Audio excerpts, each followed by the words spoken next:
Well, we've been hearing him on the news all morning. Dan St. Ives. Dan, you're sounding great. Why, thank you. And it's, I've been able to work with you now for a couple of months here at Golden West and Winkler. Chances are folks have seen you around town. You and I even got to read in a school together. But people might be thinking, well, who is this Dan St. Ives character? And where did he come from? That's a tough question. Well, I think my mom and dad may have had a little bit of a role in that. So we know you're not an Probably alien. a drive-in movie back in 1958.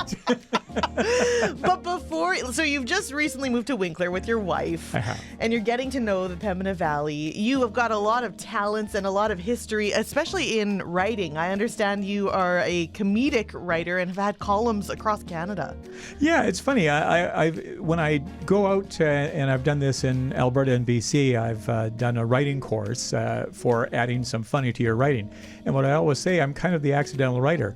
I got a national column before I got a local column. Wow. I got a national magazine column before I got a local magazine. So everything has been kind of, when I think at what I first started doing, and it all started in Winnipeg. So proximity, 90-minute proximity to Winkler here. But everything started, my first professional writing credit was an entertainment magazine called Winnipeg Alive, or Winnipeg Comes Alive. Okay. And from there, I kind of got into moving around, bouncing around careers.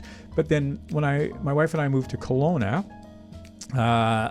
she noticed a writing group that was it was a place to drop in and be supported by peers. Right. So I got involved in that, and some of the columns and pieces that came out of there, I started to pitch and got picked up.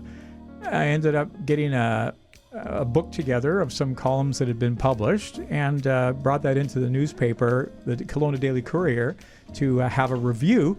The editor called me 2 hours later and said, I'm just launching a supplement to the Daily Courier, and it's going to be all entertainment. Do you want to be our humor columnist?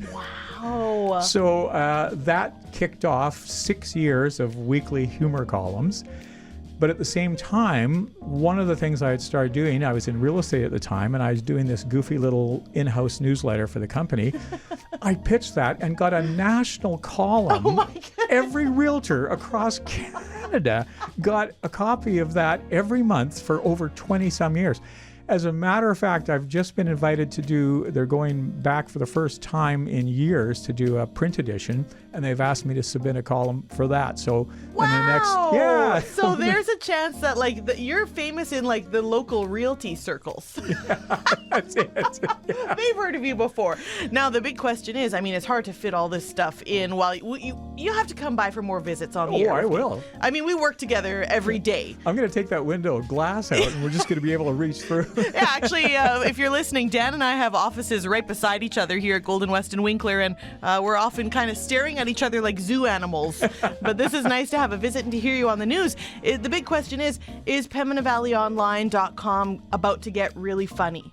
Well, I've actually pitched that, and it is something I want to start getting out into the community doing and looking. One of our colleagues in the Golden West Pembina, the Portage Online, Yep.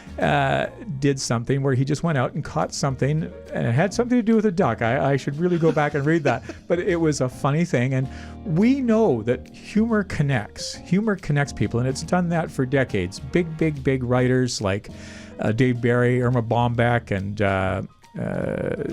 David Sedaris, they chronicle stories in their area, and that connects with people. And that's the thing is, what I loved, what appealed to me about this role in the first place was we're telling the stories of our community. Yeah.